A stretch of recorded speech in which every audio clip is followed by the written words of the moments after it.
PM news network, सत्याचा आवाज, जनतेचा विश्वास.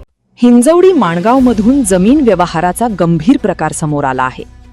1991 मध्ये मृत्यू झालेल्या आजोबांनी 1995 मध्ये जमीन विकली कशी, असा थेट सवाल पारखी कुटुंबियांनी उपस्थित केला आहे. माणगाव परिसरातील सर्वे नंबर 44/3 मधील तब्बल 87 आर वडिलोपार्जित जमिनीवरून हा वाद निर्माण झाला आहे. पारखी कुटुंबियांच्या आरोपानुसार 1995 साली सखाराम पाटील यांच्या नावाने जमीन विक्रीचा व्यवहार करण्यात आला. मात्र सखाराम पाटील यांचे 1991 मध्येच निधन झाले होते, असा दावा कुटुंबियांनी केला आहे. त्यामुळे मयत व्यक्तीच्या नावाने 1995 मध्ये जमीन व्यवहार कसा झाला, हा गंभीर सवाल आता उपस्थित झाला आहे.